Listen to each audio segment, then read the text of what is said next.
Bueno, para comenzar como tal en el tema de fracturas, tenemos que tener en cuenta una cosa. Una fractura esencialmente es una ruptura en la continuidad del tejido óseo. Sucede cuando la fuerza aplicada del hueso supera la resistencia del mismo. Esto causa pues un daño en lo que sería toda la estructura ósea. Antes de continuar, es importante entender la diferencia tanto de hueso cortical como de hueso esponjoso, ya que esto nos permitirá entender que hay diferencias tanto en la resistencia como en la elasticidad de estos dos diferentes tipos de hueso. También nos ayudará a tener un mejor margen en lo que es la localización de las fracturas como tal.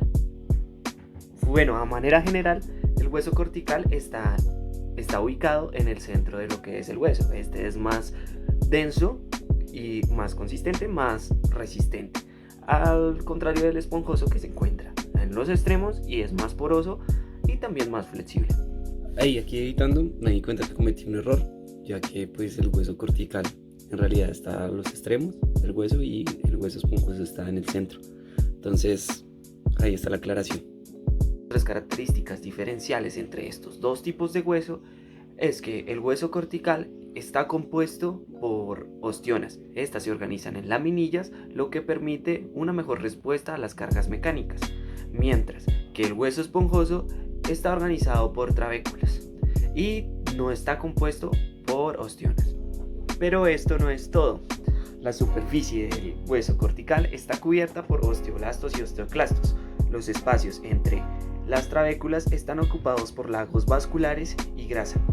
Su función, además de ser estructural, produce células vasculares y almacena grasa, esto con el fin de generar energía. Hay que tener en cuenta que la elasticidad del hueso y otros factores pueden intervenir también en la fractura del mismo. Para entender un poco mejor esto, tenemos que tener en cuenta dos conceptos diferentes. El primero es el esfuerzo de estrés, que es la relación entre la fuerza aplicada y el área de aplicación de esta misma fuerza. El segundo es strain o deformidad, que es la relación entre la longitud final y la longitud inicial tras haber aplicado esta fuerza. Longitud final, longitud inicial. Por otro lado, la elasticidad es la capacidad de que un cuerpo recupere su estado original tras haber aplicado una carga, como por ejemplo con este esfero, que al aplicarle una carga puede volver fácilmente a su estado original. Hay que tener en cuenta que la elasticidad también depende de las condiciones de cada material. No es lo mismo doblar este esfero que doblar este palo de acá. Es más difícil. Cuando hay una excesiva carga, el cuerpo puede que no recupere su forma original. Esto porque pasa por una zona de inelasticidad y si se sigue sobrepasando esta zona, puede el material llegar a romperse, como en este caso, el palo que rompí al principio.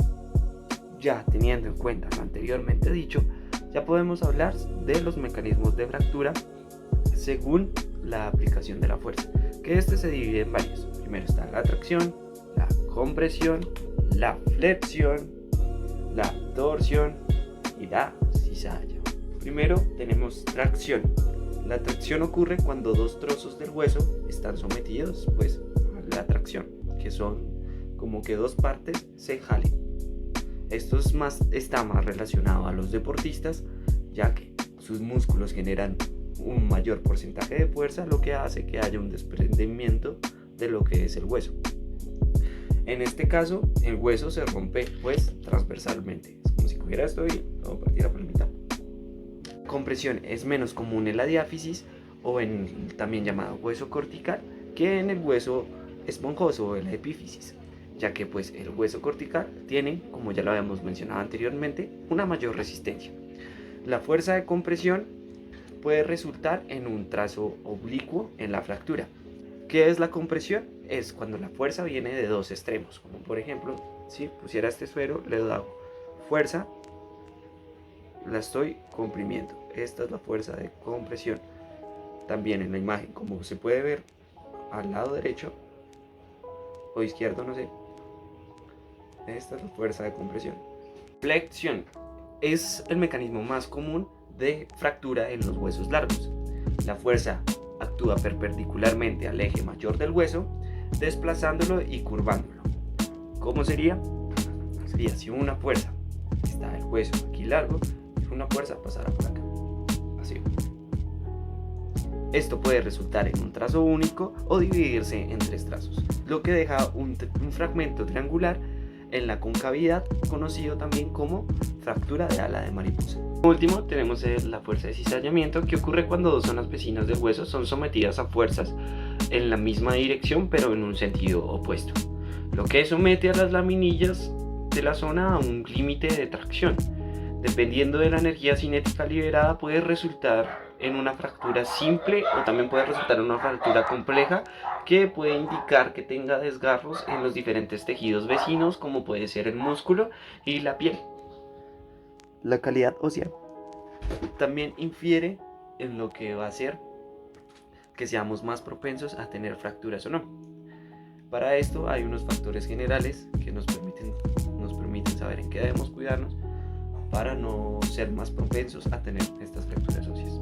Algo que puede afectar pueden ser las carencias nutricionales, que es algo muy común. Las personas no están acostumbradas a tener una buena hábito de alimentación, por lo cual a sus 80 años pueden desarrollar un mayor peligro a lo que serían las fracturas.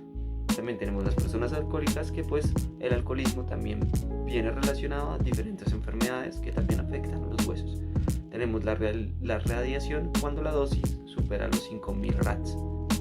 También algunos fármacos pueden dificultar el proceso de consolidación de la fractura.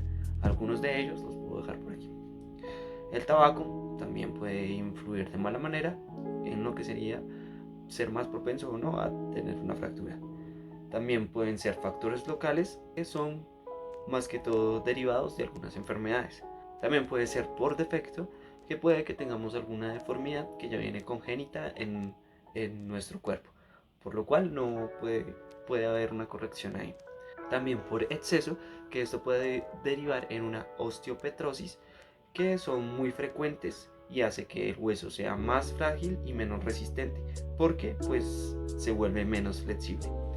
Teniendo en cuenta todo esto, podemos saber cómo cuidar y prevenir algunas lesiones o qué tener que evitar para prevenir las fracturas. Eso fue todo por mí. Adiós.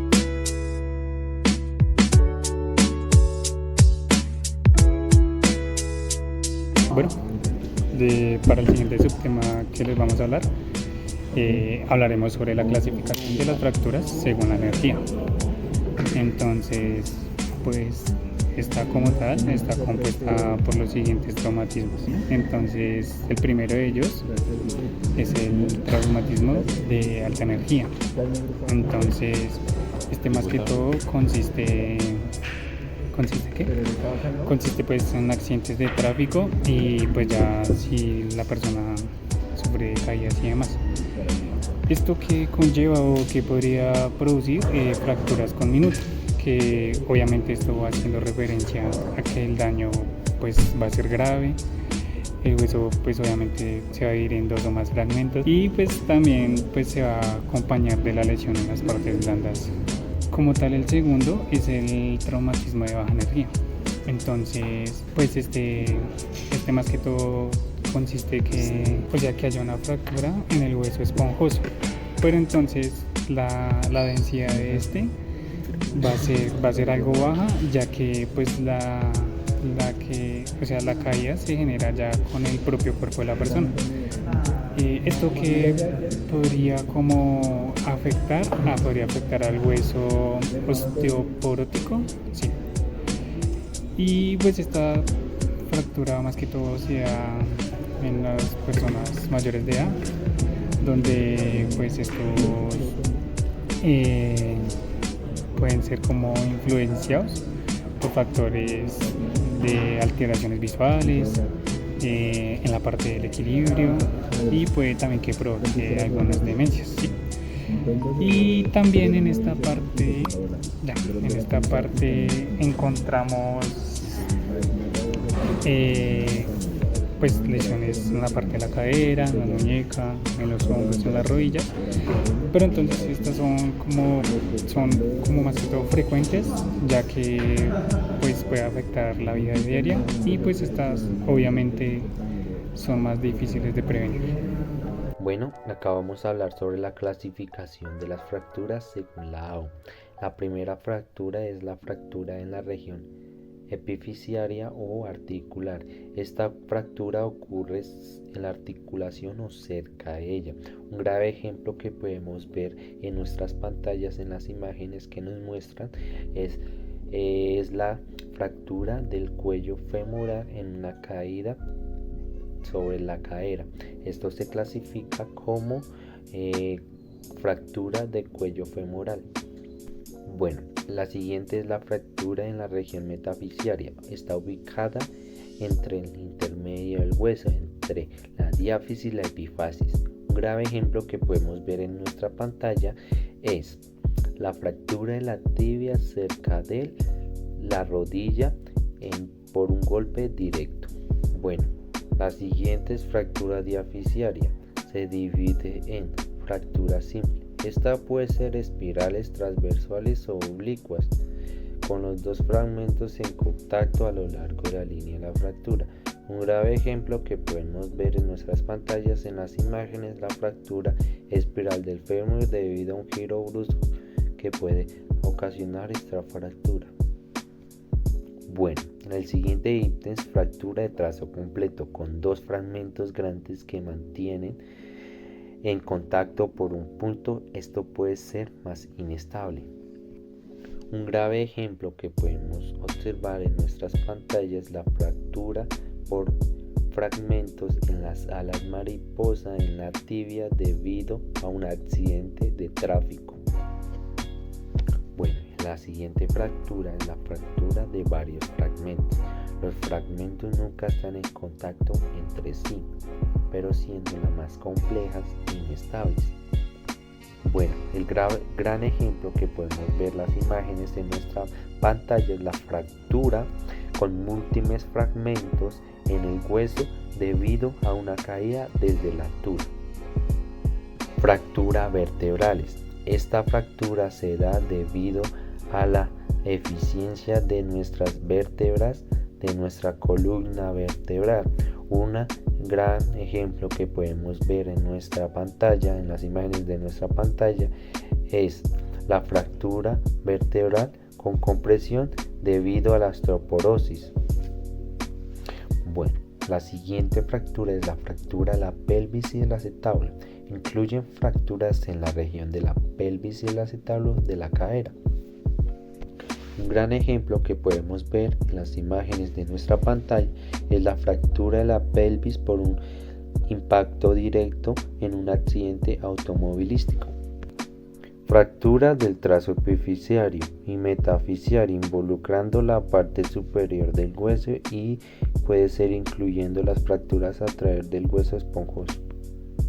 Bueno, vamos a seguir con la clasificación de fracturas según desplazamiento. Bueno, número 1.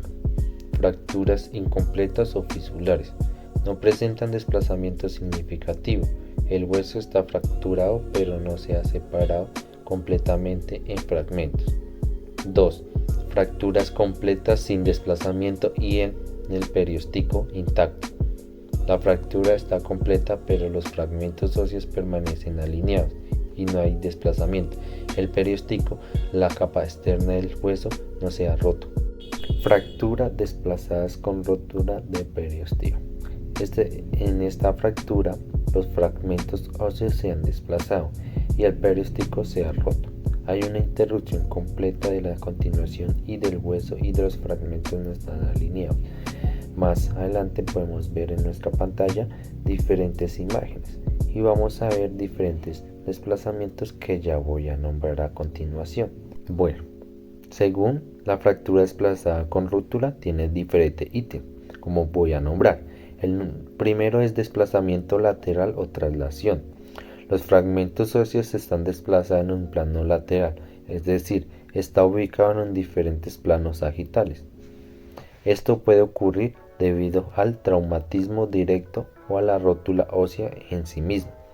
Bueno, el siguiente desplazamiento que voy a mencionar es el desplazamiento longitudinal o acortamiento en la ocasión. Los fragmentos óseos están desplazados en la dirección longitudinal. El hueso puede producirse por tracción muscular o por aplastamiento de la epífisis. Podemos ver en la pantalla diferentes imágenes referencias a este desplazamiento. Bueno, el siguiente, angulación. Los fragmentos óseos están angulados debido a tracciones asimétricas de la musculatura, lo que hace que el hueso pierda su eje normal. La siguiente que vamos a ver es la rotación. Los fragmentos óseos están rotando, ya sea debido a la mala colación del miembro afectado después de la fractura, o a la acción traumática o el peso de la gravedad. Bueno, por último, va a ser la distracción. Los fragmentos óseos están separados debido a la tracción ejercida sobre ellos, como podemos ver en las imágenes en nuestra pantalla. Bueno, en este siguiente vamos a hablar sobre los diferentes ejemplos y fracturas que podemos clasificarlas. Esto entre el hombro, el fémur y la rodilla.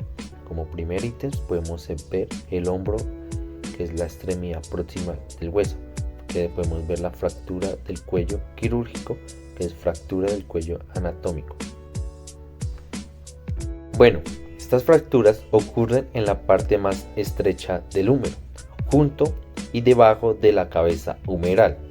Son comunes en personas mayores y pueden ocurrir debido a una caída directa sobre el hombro. Bueno, el ejemplo que nosotros buscamos es la fractura del cuello quirúrgico del húmero en una persona mayor después de una caída, ya que podemos ver en nuestra pantalla las imágenes de esta caída. Bueno, el siguiente ejemplo vamos a hablar sobre el fémur, extremidad proximal del fémur, fractura del tronquíter. Bueno, esta fractura que ocurre en el tronquites mayor del fémur, que es la prominencia ósea en la parte superior del fémur, cerca de la cabeza. Bueno, puede ser el resultado de una caída directa sobre el lateral de la cadera o del traumatismo indirecto. Bueno, por último, vamos a hablar sobre el tobillo, extremidad distal de la tibia y el peroné. Bueno, nuestra fractura de ejemplo sería fractura de tobillo bimaleolar. Por último, el ejemplo es una fractura bimaleolar del tobillo después de un giro brusco. Podemos ver en nuestra pantalla las imágenes. El siguiente subtema que voy a tratar es el de la incidencia de las fracturas.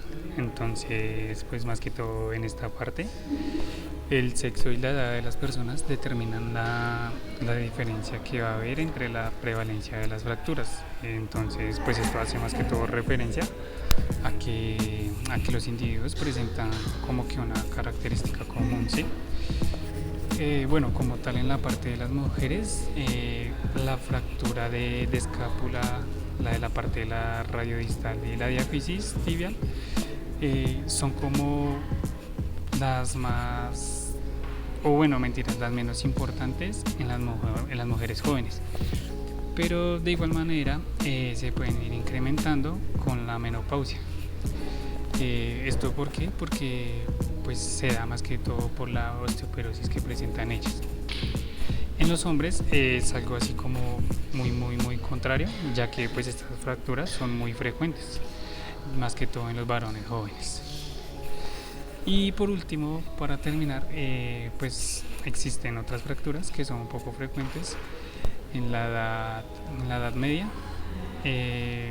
como lo es la del fémur y la del húmero proximal, que pues está obviamente a partir de los 60 años de edad, aumenta de manera como exponencial, y pues además de esto con una mayor incidencia.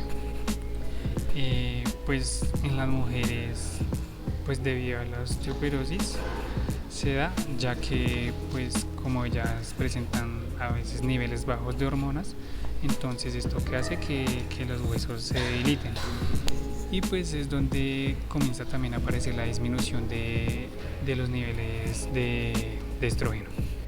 Bueno, acá vamos a hablar sobre las fracturas en los niños. En los niños, digamos, los huesos están en crecimiento digamos por ello, uno de los datos que debemos tener en cuenta todos es que tienen, digamos, un cartílago de conjunción. Esto, digamos, nos ayuda a determinar, digamos, el crecimiento en los huesos más largos. Tengamos en cuenta eso. Digamos también, digamos, la lesión de este cartílago, digamos, puede recurrir, digamos, en el crecimiento tanto en los miembros superiores e inferiores. ¿Listo? Digamos también acá vamos a hablar un poco sobre la clasificación de las lesiones epifisarias. Eso se dividen, digamos, en grados de grado 1 a grado 7. ¿Listo? Vamos a empezar, digamos, con el grado 1.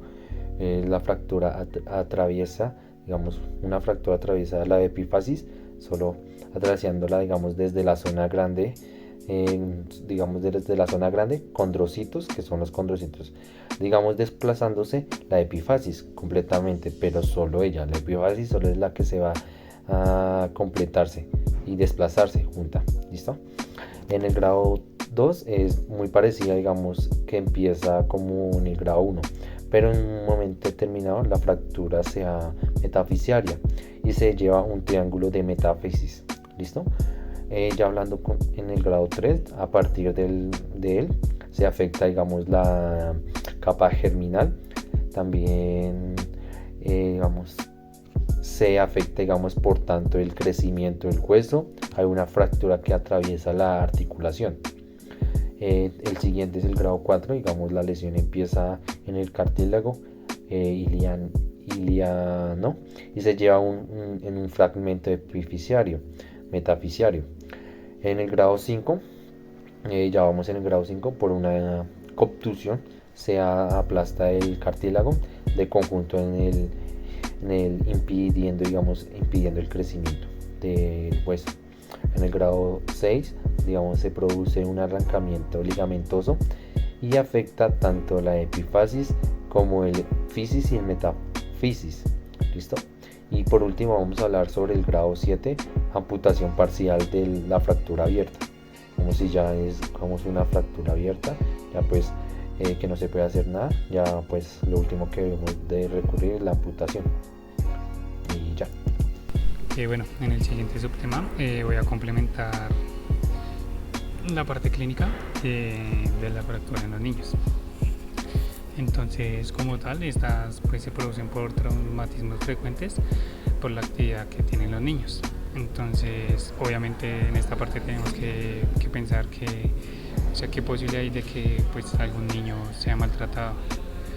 Entonces, así mismo podemos saber cuáles son los golpes y demás. Y pues si ya hay como maltrato y demás, pues ya toca como sacar la duda pues en la parte del juzgado. Para esto pues hay como dificultades, hay dificultades de exploración porque pues obviamente los niños van a llorar, se van a mover y demás. Entonces para el edema pues que es como la parte de la hinchazón en las partes blandas, entonces obviamente va a aparecer muy deprisa, pues se va a dificultar ver las deformidades de los miembros, incluso pues también cuesta hasta tocar los extremos óseos por lo que está muy inflamado, entonces va a ser como más complejo. Y pues además de esto pues el niño va a sentir dolor al momento constante, entonces va a estar en constante movimiento y demás. En los niños pues también siempre hay que pensar en la lesión neurovascular, que pues esta es la que hace que haya un aumento de presión en la celda aponeurótica, que pues obviamente se da por el edema. Entonces pues si esta no se diagnostica, no se trata, puede que la lesión de los músculos y los nervios sea mucho más grave. Y también pues que haya aparición de síndromes, ya que pues como tal estos son más frecuentes en los niños. También se recurre a la radiología para poder ver el cartílago de conjunción, que pues viene siendo como la zona que es localizada en los huesos largos de los niños, y la epífisis cartilaginosas, que pues son diagnósticos por signos indirectos, que son más que todo, se presenta más que todo en los desplazamientos de las estructuras, ya por el tipo de fractura que obviamente presenta el niño. Entonces obviamente se tiene que recurrir a la necesidad de pasar a una ecografía. Bueno, el siguiente test que vamos a explicar es sobre la osteoporosis. Esta patología, digamos, del esqueleto caracterizado, digamos, por un riesgo óseo deficiente que predispone a un riesgo de una fractura elevada, ya que nos dice que la osteoporosis debilita el hueso. Porque si comparamos, digamos, la forma normal y la osteoporosis, vemos unas trabéculas más finas. También, digamos, el hueso es menos resistente y de peor calidad, como anteriormente decía. Y las intervenciones quirúrgicas tienen, digamos, una dificultad para repararlas. Es muy difícil, ya que se debilita el hueso.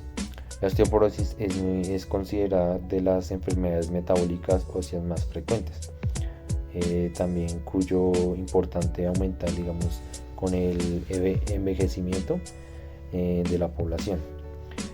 Aproximadamente un 40% de las mujeres posmenopáusicas las presentan, pero digamos esas mujeres el rango es de 50 años más que tienen, entre 50 años en adelante aumenta este 40%. Digamos, también nos decía la lectura que un 16% de posibilidad de sufrir una fractura de cadera y también un 32% de probabilidad de sufrir una fractura vertebral. También, digamos, nos decía la lectura que un 15% de probabilidad de sufrir una fractura de muñeca y más de un 50% de probabilidad de sufrir al menos, digamos, un tipo de fractura osteoporótica. Digamos, nos hablaba que la definición de la Organización Mundial de la Salud se considera, digamos, un esqueleto osteoporótico cuando hay una disminución de la masa muy baja, por debajo del menos 2,5, siendo, digamos, una desviación estándar de máximo de masa ósea de un adulto joven. Digamos, con este consideramos que es un riesgo de fractura alto, ya que pues que debemos de tener en cuenta de cuidarnos ya después de una cierta edad. Bueno, en la lectura nos hablan unas definiciones importantes que debemos también tocar en este momento. Como es una de ellas, la masa ósea. El máximo de masa ósea se alcanza, digamos, al final de la maduración esquelética, nos decía la lectura, y que es fundamental, digamos, al existir una relación inversa entre densidades óseas y riesgo de fracturas. Cuando más hueso digamos, el hueso se alcanza, el hueso se almacena, más se puede perder por la osteoporosis y más se tarda en llegar, hagamos, a un umbral de fractura. Una de las fortalezas óseas depende del contenido mineral, que es por gramos, y de su densidad masa del hueso por unidades de volumen. Se mide habitualmente, digamos, por decimometrías óseas, que mide, digamos, el área del hueso, y el TAC cuantitativo, que mide, digamos, el volumen del hueso y su geometría, longitud y por último el diámetro del hueso. Bueno, vamos a hablar un poco sobre los tipos de la osteoporosis que podemos encontrar en la lectura. Habían dos. La primera es la osteoporosis tipo 1, es de remodelar rápido con un incremento de las unidades de remodelación y una de menor forma ósea en la osteoporosis postmenopáutica. Ya, digamos, la 2 es la osteoporosis tipo 2, es de remodelación lenta, una de las disminuciones en la destrucción y más en la formación ósea en la osteoporosis de los ancianos y afecta tanto a hombres como mujeres. También queremos hablar un poco sobre las características biomecánicas del hueso que nos mencionan sobre la osteoporosis. Una de ellas es reducir de la masa ósea, otra es reducción en la densidad aparente de la masa de tejido óseo y volumen especialmente. La siguiente característica afecta más el hueso esponjoso, como podemos decir que es una mayor superficie para el recambio óseo. La siguiente característica que nos pareció que era importante es la resistencia a la compresión axial. Es proporciona, digamos, al cuadro de la densidad vertebral y metafisis, digamos, también del hueso. La resistencia del hueso esponjoso es directamente proporcional al cuadro de la densidad ósea. Nos decía que, digamos, que era aparente, digamos, a la microarquitectura de las trabéculas y su distribución del espacio, y también la conectividad y la proporción de las láminas óseas. Por último, podemos decir que las características: pérdida, digamos, de la conectividad del hueso, redistribución de la masa ósea. Listo. Bueno, vamos a hablar sobre la osteoporosis a nivel diaficiario.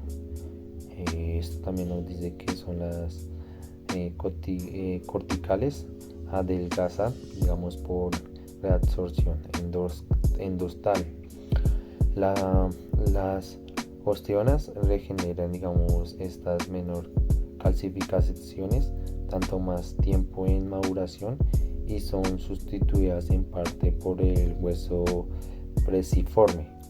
Cuando hay una aposición periestal, nos dice que son asociadas a un aumento del diámetro externo y del momento de la inercia, desafiando así con mayor, digamos, tener una mayor resistencia a la flexión y de las torceduras. También nos hablaba un poco sobre un diagnóstico que debemos de tener. El primero es presentar presencia de una fractura osteoporosis. Digamos, las primeras suelen ser, digamos, la muñeca y las vértebras. La 2 es de simetría, digamos, la densidad ósea por unidades de superficies. La Organización Mundial de Salud establece como criterios diagnósticos la pérdida de densidad más allá de menos de 2,5, desviación estándar de ajustar a la edad, el sexo.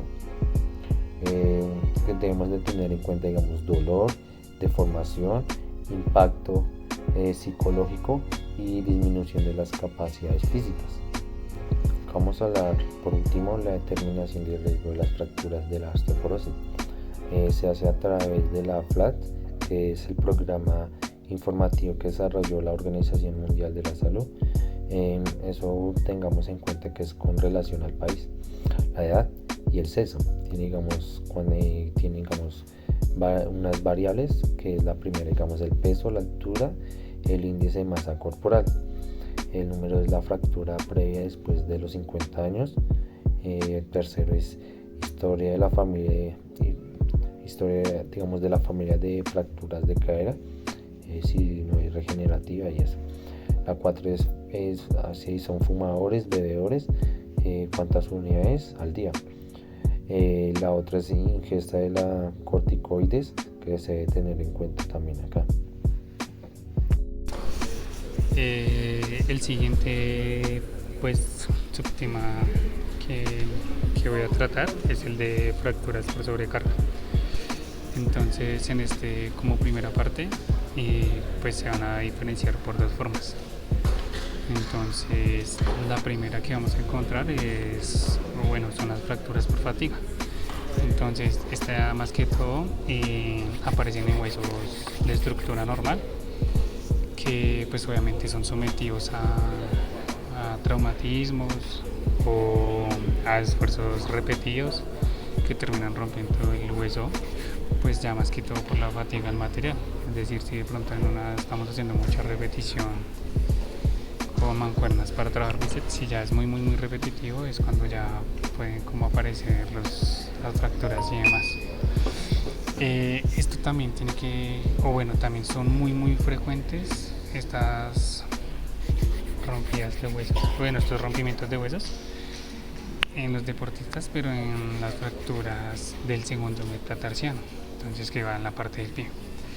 Y como segunda tenemos que son las fracturas de insuficiencia. Entonces pues aparecen más que todo en los huesos de calidad anormal, que pues tiene como una consecuencia de que se hace un esfuerzo como mecánico. Y pues en este grupo se van a incluir las fracturas de osteoporosis. Estas fracturas, ¿cómo se pueden dar? Se pueden dar en dos grupos. Entonces el primer grupo que pues sea como tal esta fractura son en grupos de jóvenes que redondean la edad de entre 20 y 30 años, incluyendo pues los siguientes deportistas, ya que sean bailarines o reclutas. Y el segundo grupo pues ya son personas mayores de edad que redondean entre 40 a 60 años de edad, donde ellos van a tener como antecedentes donde estos esfuerzos ocasionales se han dado de cualquier tipo. Entonces ya puede que ellos haya sido como en un viaje de montañismo, caminata, etcétera. Entonces pues en estos grupos pues es más frecuente en la parte de las mujeres, y ya más que todo en sus miembros inferiores. Como tal, pues esto se va caracterizando por la ausencia del traumatismo previo y por la aparición de pues como un dolor progresivo, que es decir que va aumentando al momento que nosotros vamos haciendo práctica del ejercicio, y asimismo va teniendo como dándole lugar a la fractura. Y pues obviamente este dolor al momento que nosotros llegamos a estar en reposo pues va a ceder. Y ya como por último, para finalizar, las localizaciones como más frecuentes fue, como ya lo mencioné, que eran el segundo metatarsiano en la parte del pie, donde esta nos dice que siempre va a ser la más frecuente. También las fracturas de sobrecarga en el cuello femoral y fracturas de sobrecarga de la tibia, donde pues esta hace más que todo referencia a la parte de la diáfisis. Y la última es la de fracturas por sobrecarga en esta misma diáfisis femoral, pero esta ya se va como que aproximando en el tercio proximal. Bueno, el siguiente subtema que voy a tratar es la parte del diagnóstico, pues que esta obviamente nos va a hacer referencia para que nosotros sepamos qué es lo que tiene, cómo se puede tratar, y asimismo también cómo se puede solventar esto. Entonces, como primera parte, pues para iniciar este proceso se hace una radiografía convencional en dos planos ortogonales. Entonces, el primero de estos es el plano antero-posterior y el segundo es el plano lateral. Entonces, cuando no se ve bien como la fractura, entonces se tiene que recurrir a unas proyecciones que son normalmente oblicuas, porque pues hay fracturas que en la primera, como es exploración de la radiografía que se le va a implementar, no se va a ver. Entonces, ¿qué pasa con esto? Al momento que pues no se ve, toca advertir a los pacientes para que asimismo ellos vuelvan ¿para qué? Para que puedan analizar la fractura, porque puede pasar desapercibida. Pues ya como tal, si llega a pasar desapercibida pues esta fractura, más que todo pues hay situaciones especiales, que es como la parte del hombro, la parte de la cadera. Entonces obviamente otra vez se vuelven a hacer como proyecciones diferentes para poder analizarlas. En la parte pues ya de los niños, pues las radiografías nos van a dar como poca idea de estas fracturas, ya que pues como son niños es algo complejo. Entonces para esto se tiene que recurrir a la ecografía, más que todo va a ser como un TAC o un RM, y pues en estas se va a ver como más detalles de la zona que son lesionadas. Y también pues podemos encontrar como la parte de la arteriografía, que esta nos va a ayudar como a analizar como el posible sangrado que se encuentra en el paciente. Bueno, como mi última intervención, les voy a hablar sobre el proceso de consolidación del callo de la fractura. Entonces, pues esta nos decía que todas las fracturas obviamente tienen que pegarse y pues se tiene que hacer una regeneración del tejido óseo. Pues en esta parte así, más que todo la consolidación pues es como un proceso regenerativo completo. Entonces este proceso pues obviamente es el de callo de fractura y consta de 4 fases.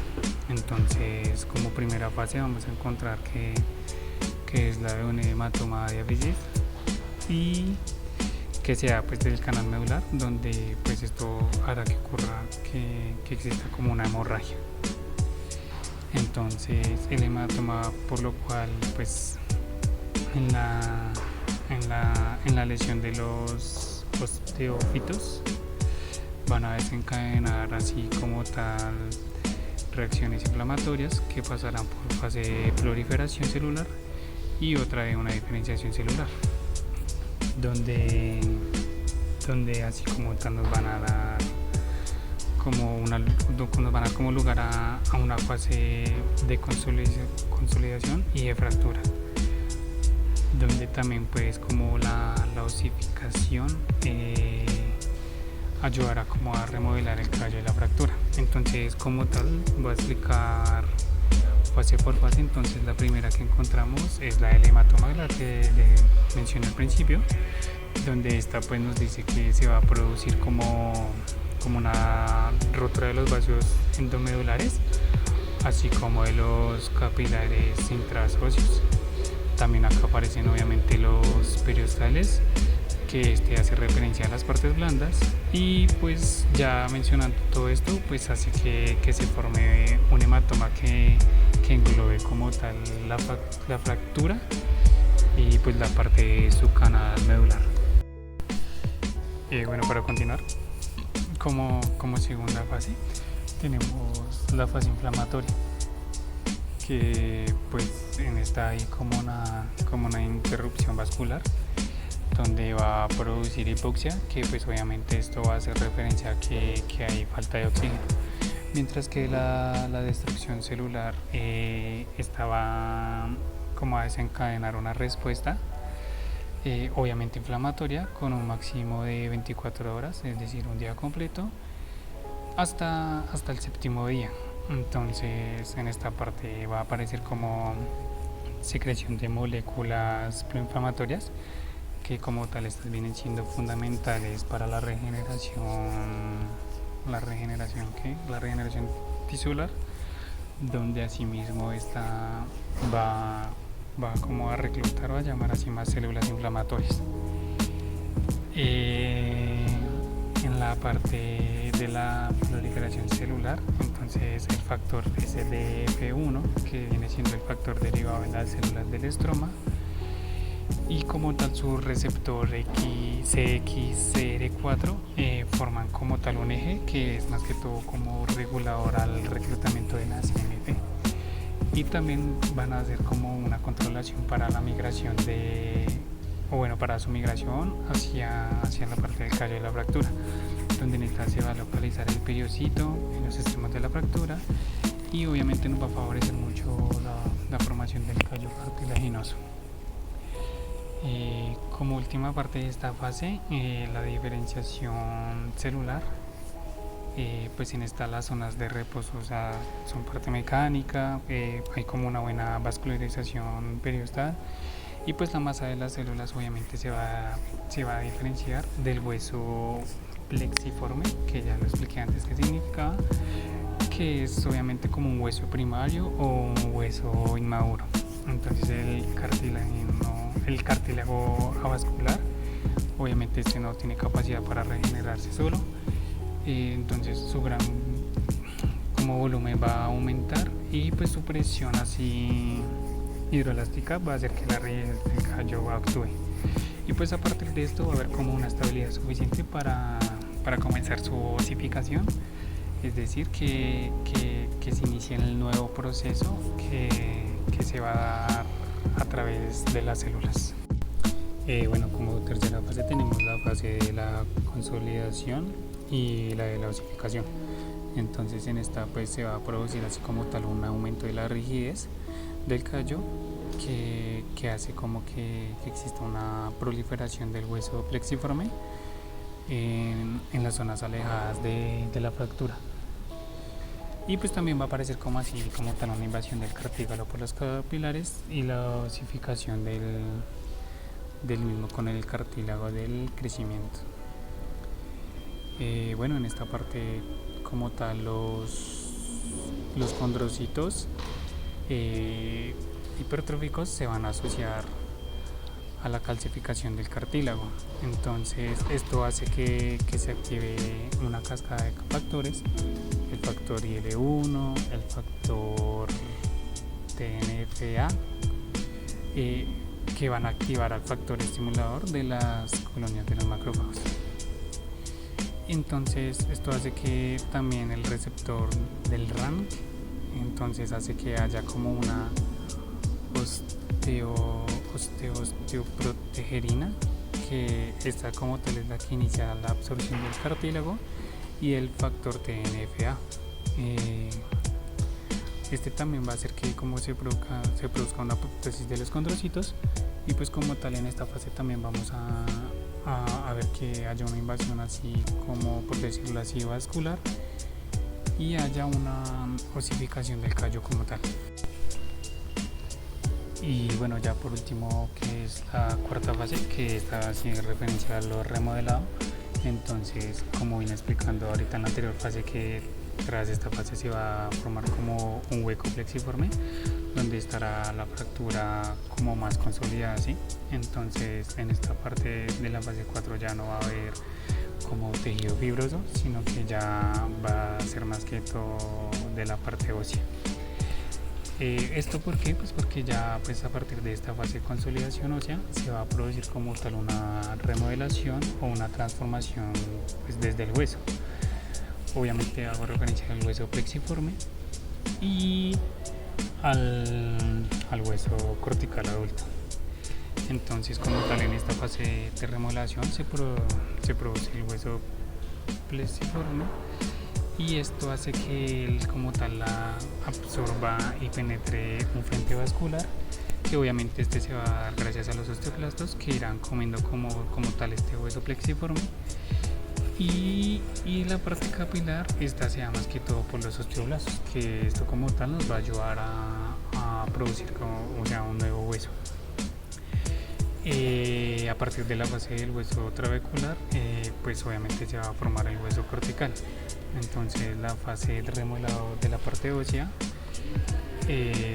pues va a tardar algunas veces hasta 2 años. Entonces ya cuando pues como tal pase toda la parte de la consolidación de la fractura, que pues obviamente ya se remodelen, aparezcan los huesos corticales, estos van a hacer que aparezca como tal una formación de ostonias que unen los fragmentos óseos, y va a haber como tal una reabsorción y una remodelación del callo periostal.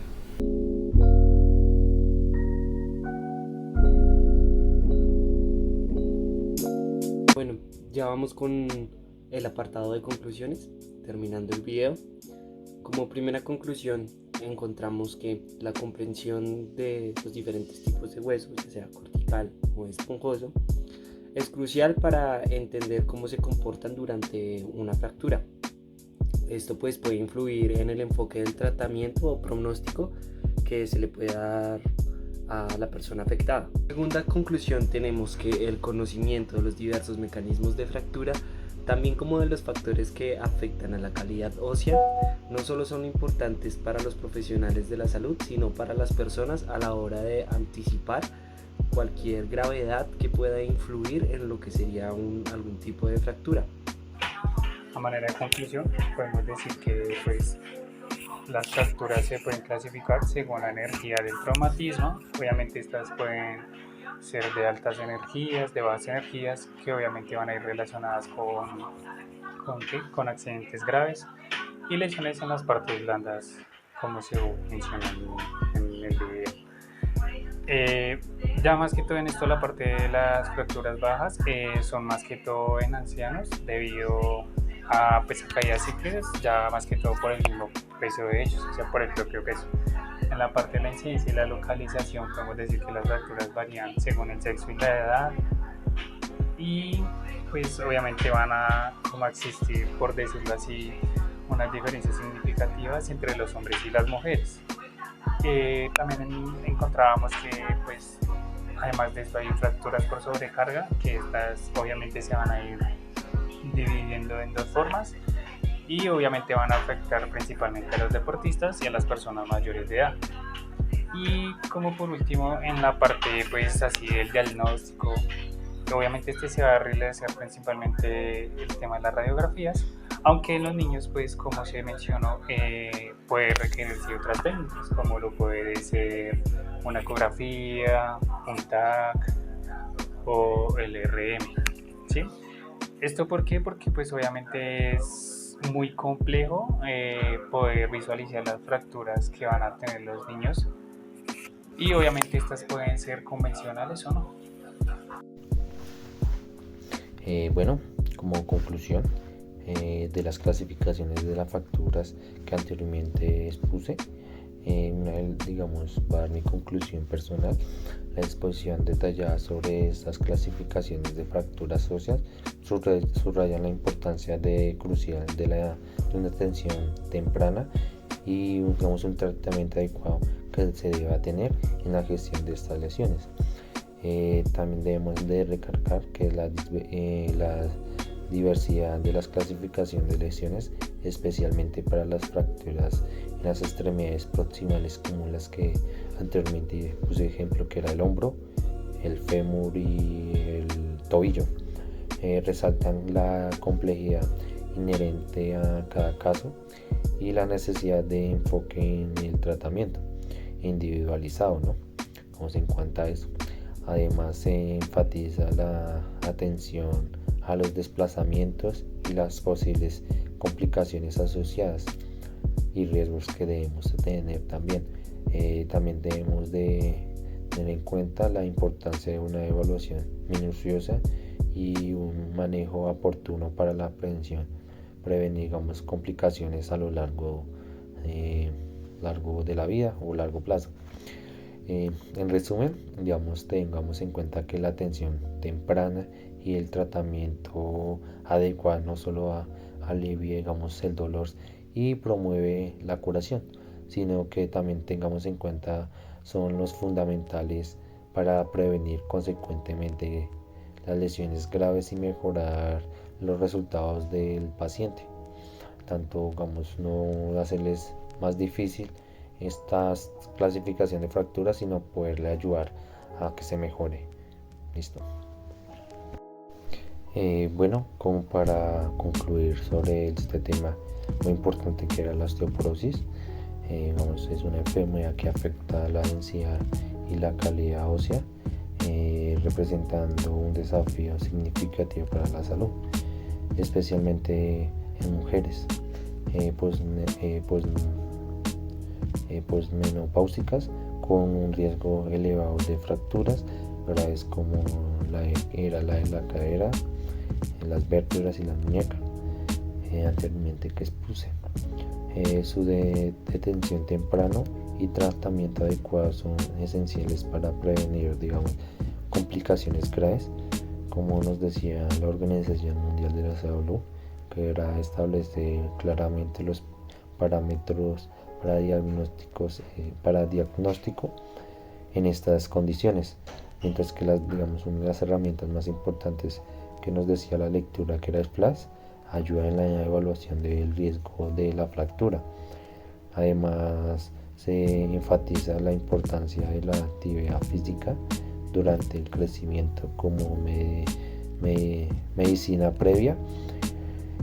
Como resumen, la osteoporosis requiere una atención integral que aborda tanto la prevención como el tratamiento de las fracturas óseas para, digamos, una mejor calidad de vida que digamos tener previamente, ya que pues esta enfermedad empieza, digamos, a ocurrir más en personas adultas entre los 50 años hacia adelante. Tengamos en cuenta que, digamos, a las mujeres no solo se les puede dar, sino también a los hombres. A los hombres se ve digamos, un porcentaje muy bajo. ¿Listo? Gracias.